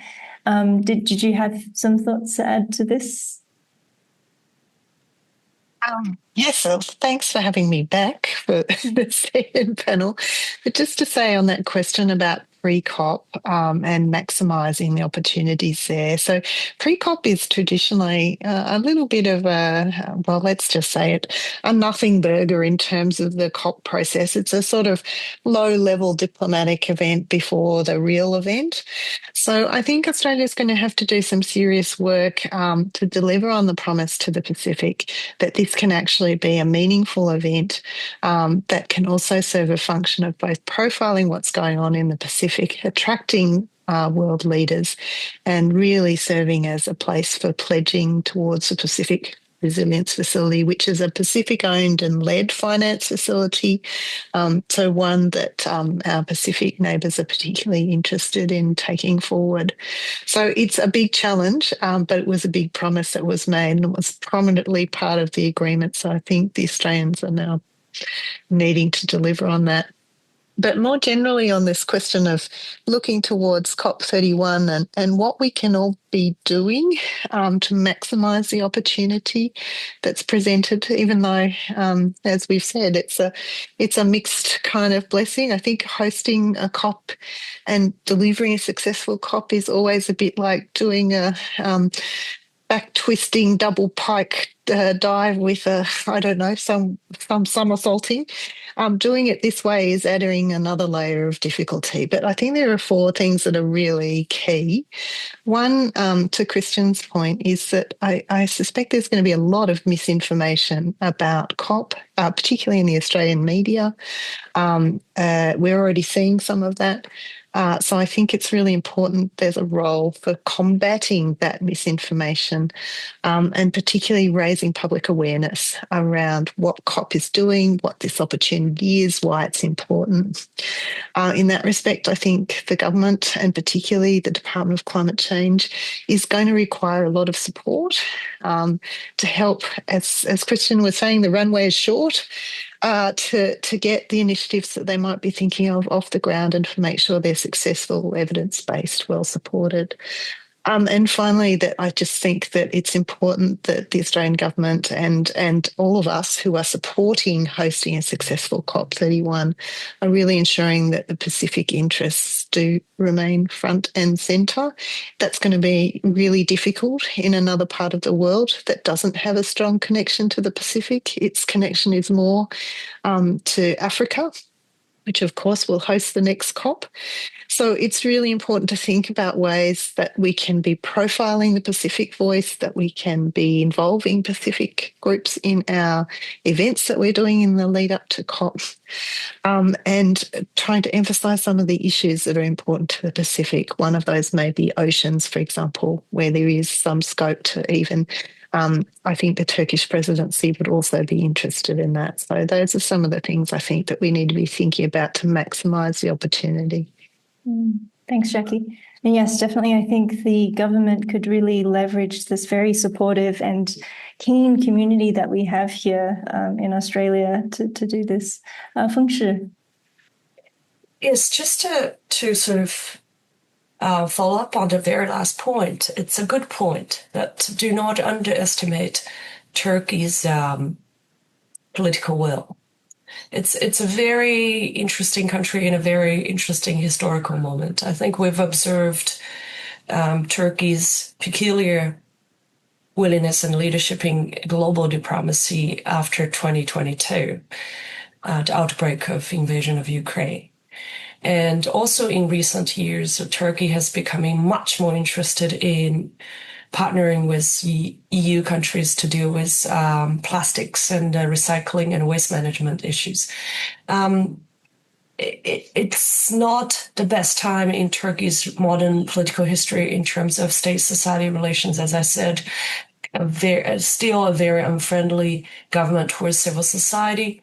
But nevertheless, I think the government is very, very interested in expanding its profile in global affairs. So that sort of leaves certain doors open, and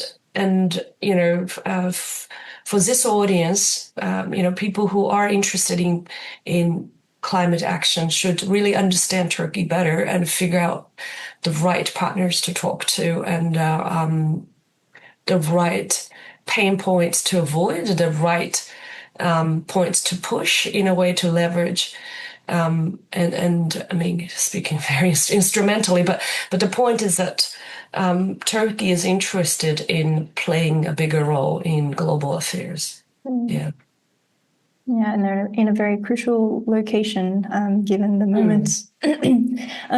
Christian, I have a question for you.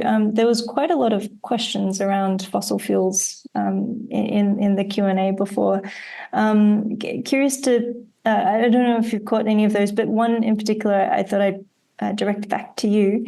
So will there be a national delegation going that will push for excluding fossil fuel lobbyists from future COPs?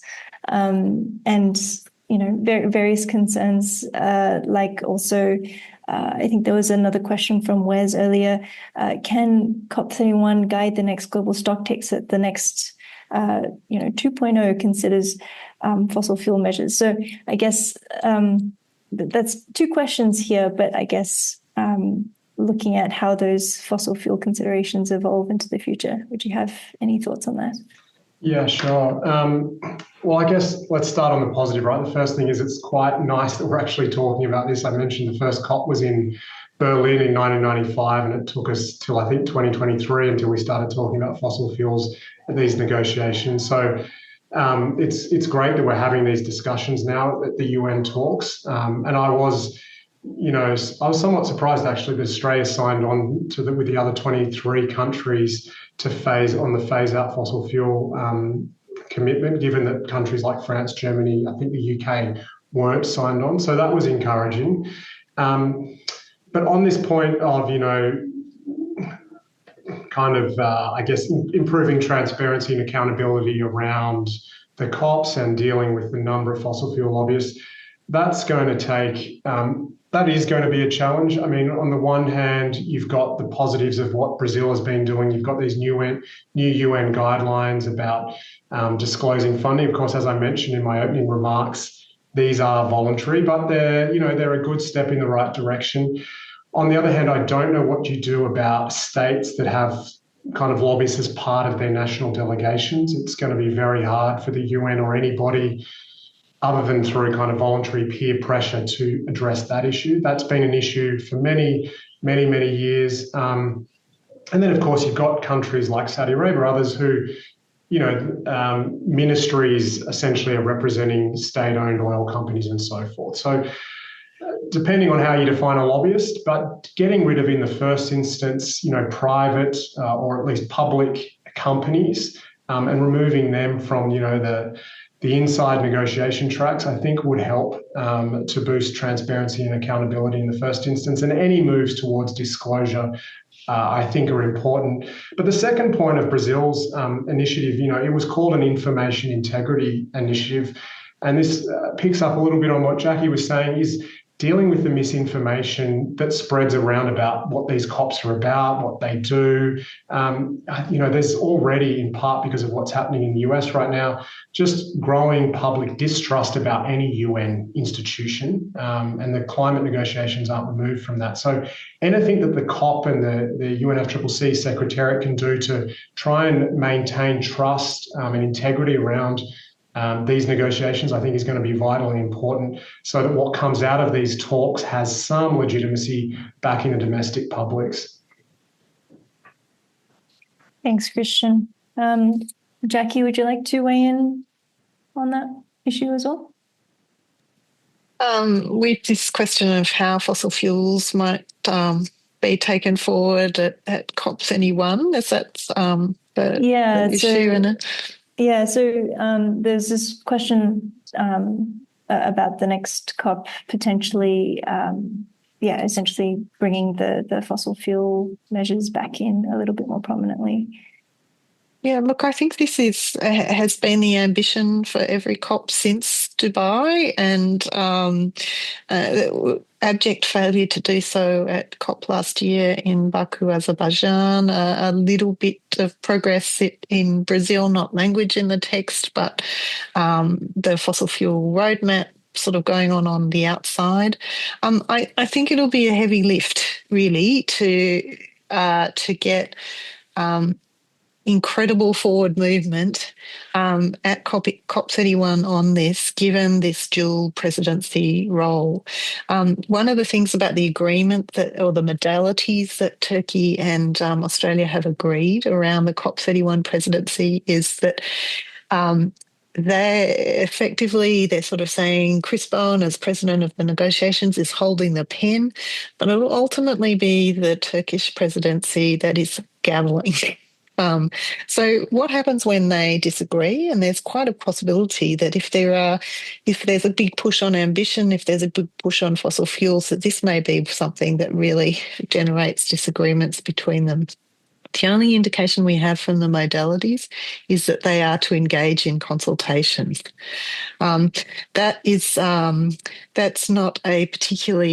doesn't give me a lot of hope that this will be a really. Let me walk that back. I don't think you'd want to see that process of consultations ongoing in the final plenary, where we're getting to the stage of our decisions going through.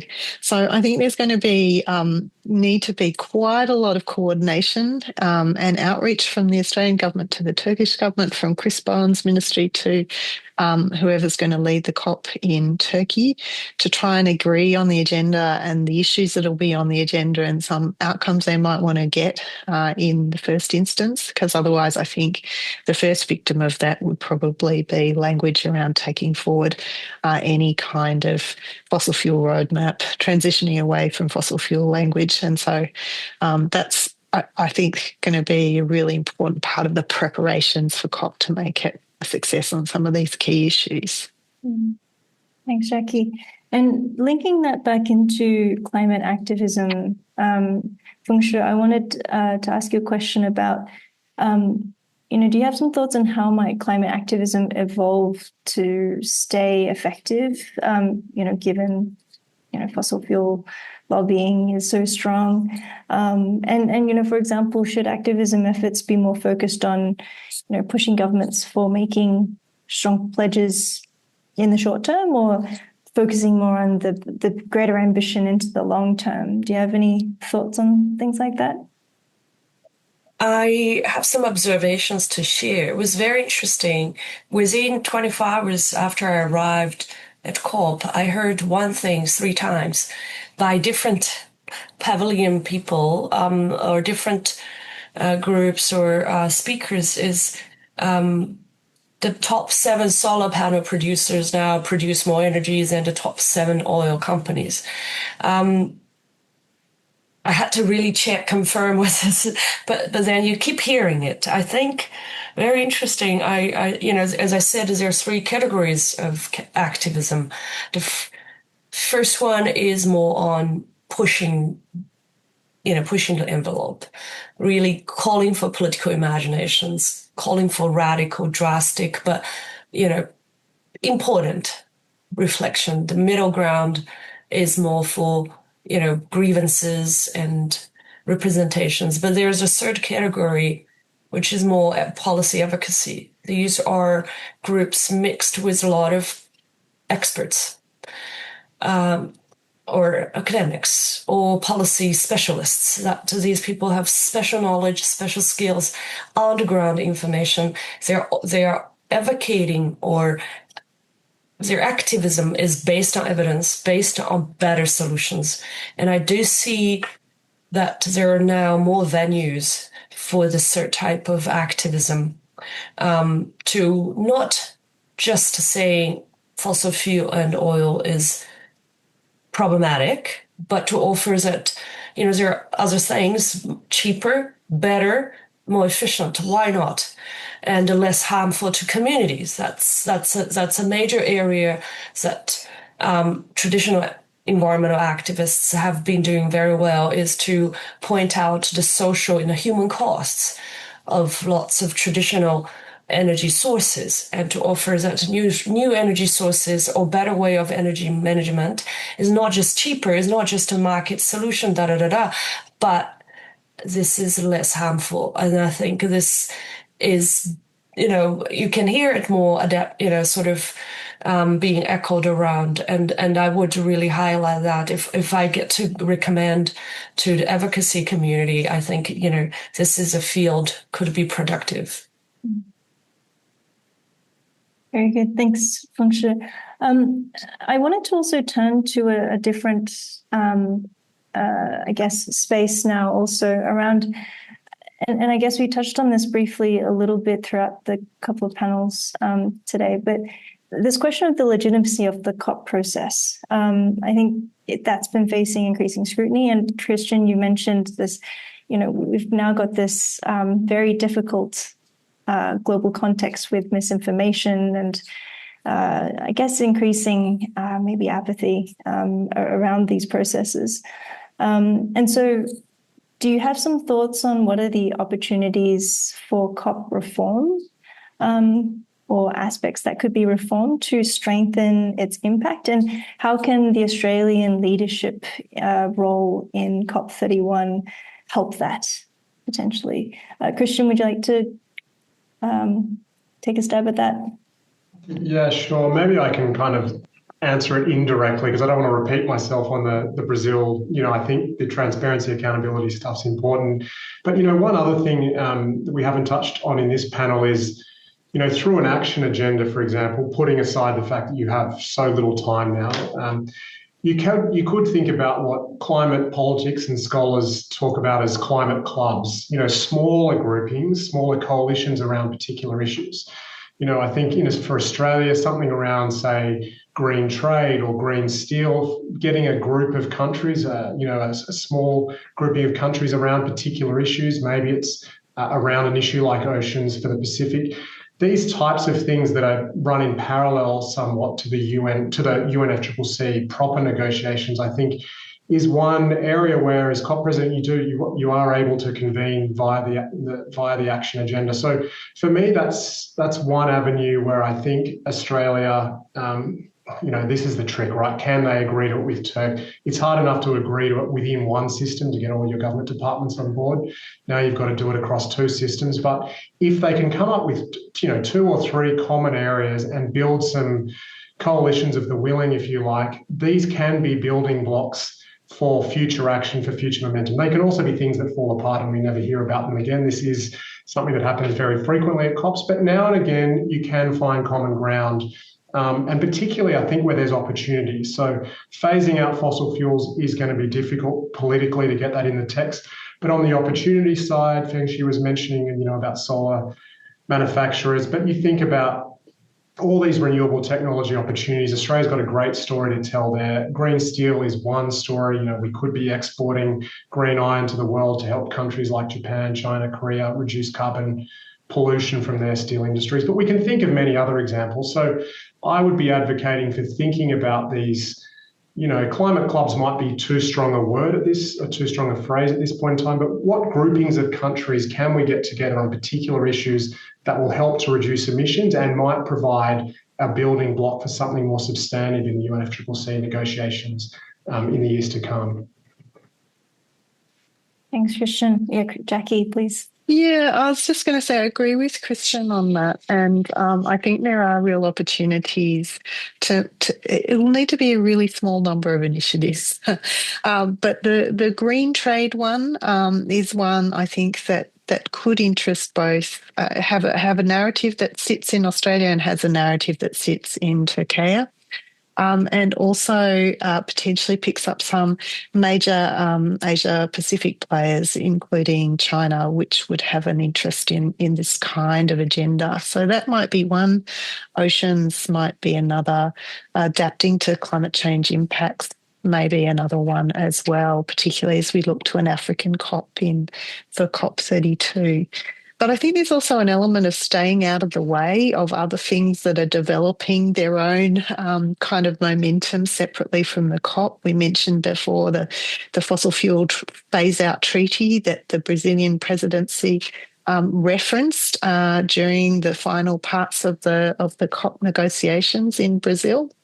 So allowing those things still to go forward and not being too precious about the fact that they're not within the COP process. And then finally, just on the action agenda, I mean, I feel like every year we have this discussion, does COP really work? But then nobody comes up with the magic bullet solution. So it's a bit like democracy, the worst form of government, except for all the other ones that we've tried. We've come up with lots of ideas about COP, but what sorts of things still allow every country to have a voice in the process? But I see a lot of potential in the action agenda if that can become a bigger part of COPs with this implementation focus. And I think we are at this pivot point where maybe that sort of action-oriented agenda starts to play more of a role. That's where civil society can often have a greater impact. And it's also much more focused on the solutions sometimes than these difficult negotiations around naming and dealing with the problem. So that may be the part where you can see the positive outcomes come even in the difficult context that I think will be the COP31 shared presidency. Yes, very much so. Thanks, Jackie. And Fengshi, would you like to weigh in on that particular question before I share a question from the Q&A? The question on greenwashing? Or is this one? Sorry. Oh, this one. But we can also address the other question. I can read it out first. Yeah. If you like. I think they're connected. I think. Yeah, absolutely. It's all addressing the future. Yeah. Yeah. So maybe I'll quickly read out this question from JL. So COP30 has some showcase on carbon market for countries like Indonesia. How did COP30 address concerns like greenwashing? How will this affect international carbon trading or ACCUs in Australia? Yeah, so there are two questions. One is on trade and carbon trade. The other one is a bit of, I think I actually very welcome on everyone's concern of greenwashing. Maybe Christian can also talk about your thoughts on climate financing. There's so many financing panels, so many, and all different kinds of financiers, sovereign funds, large banks, Deutsche Bank, and Standard Chartered, and also traditional development banks, new development banks. I wouldn't name a particular development bank. Had a session on green skills. When I asked, can you give me an example of green skills? Couldn't name one. As an academic, I have huge concerns about both the phrase transition-related minerals as well as transition-related to green skills. This is all sort of very self-contradictory kind of terms. And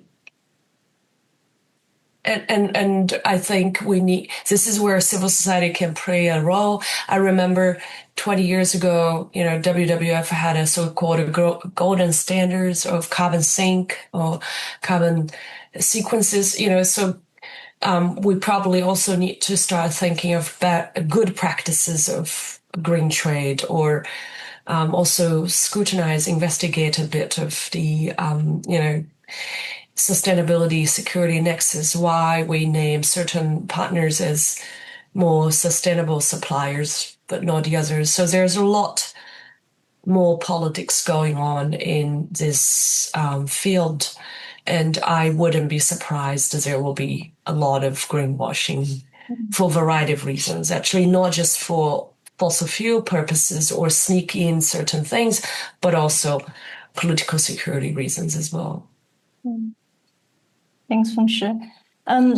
We don't have a huge amount of time left, so I want to try and squeeze in a couple of these questions.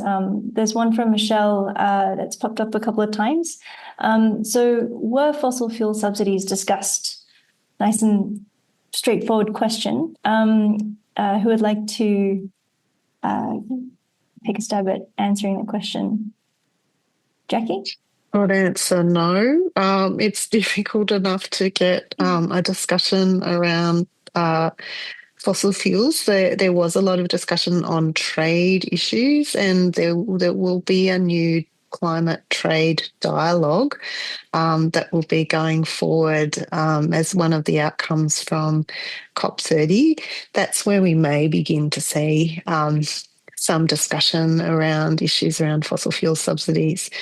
I think people expected a bit more because the International Court of Justice decision that was issued in July of this year called out fossil fuel production and also fossil fuel subsidies as something states, if they're endorsing them, could be committing an internationally wrongful act. But there's often very ferocious resistance from the kinds of countries and lobbyists that Kristen was talking about when any of these kinds of issues start to pop up in the negotiations. So we are beginning to see an intersection with trade, but it's not going into the detail as much. And actually, there's a very quick follow-up here from Sue. Can fossil fuel lobbyists be prevented from attending future COPs? Which I think we touched on already a little bit, but maybe a quick answer to that, just as a follow-up from what you were just saying, Jackie.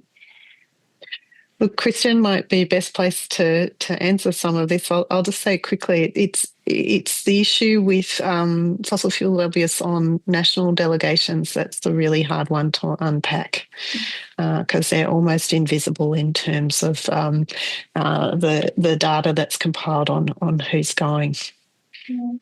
Christian? No, I completely agree with Jackie. Maybe just one quick thing on the fossil fuel subsidies is that typically these have been spoken about in the G20 negotiations. And of course, the G20 negotiations happened in South Africa just after the COP or around the same time. But again, we haven't seen a lot of progress in that venue either since I think they were first put on the agenda in 2009. So this is one of these issues which states, doesn't matter which forum we're talking about, whether it's trade or UNFCCC or G20, states have struggled, even in smaller forums, to do anything other than put them on the agenda. Anything on the implementation side has been very difficult to reach agreement on. Thank you, Christian. And I think we're running out of time here, but I'll just ask one final question just to sort of wrap us up. But just looking ahead to COP31, what would you nominate as one or two top key issues that Australia might want to be pushing for this next year, throughout this next year? Fengshi, would you like to start this one? I guess so, green steel and green hydrogen and all these new technology. But my wish is really keep the momentum of Indigenous voices, build upon on Belém and really create more. I mean, it's going to be a hard one, I think, but try to create space for Indigenous peoples delegates. Yeah. Great. Thanks, Fengshi. Jackie? I mean, I think there's a wish list that we all had when we thought it was going to be in Australia, and then the sort of realism check wish list of what it might be now. So some of the things that we might have thought about in terms of delivering on the commitments to the Pacific, delivering on the commitments to First Nations people, I think are going to be much more difficult to realise. But I think this focusing on the narrative of opportunity, and particularly around the transition to a green economy and the trade opportunities that open up, I think that's an area that could yield progress and one that should be pursued at COP31. Right. Thanks, Jackie. And Christian. Yeah, I agree. Look, as I said before, I think the green trade thing is however they decide to frame it, if it's a particular part, but some form of green trade. I mean, it's very consistent with the government's future Made in Australia agenda. So I think that is a likely theme that this government pushes. Of course, I'd also like to see in an ideal world that there's a lot more done on the information integrity side of things. And I think this misinformation is going to be a growing problem that governments will be paying attention to at home. And so there may be increasing momentum for them to then carry these types of initiatives to the international sphere as well. So I think that will be something that bubbles away in the background. Very much so. All right. Well, thanks very much, everyone, for your time. We're reaching the end of this overarching session. So thank you, panelists, for sharing your insights. And thank you, everyone who's dialed into the session. I hope you all got something out of this. And thank you also to our partners from the COP Universities Alliance for helping us deliver this event. So there is going to be a recording of the event, which will be available on the ICEDS website. That's www.iceds.anu.edu.au. And so with that, I think we'll sign off and wish everyone a wonderful rest of your day. Goodbye. Signing off. Thank you.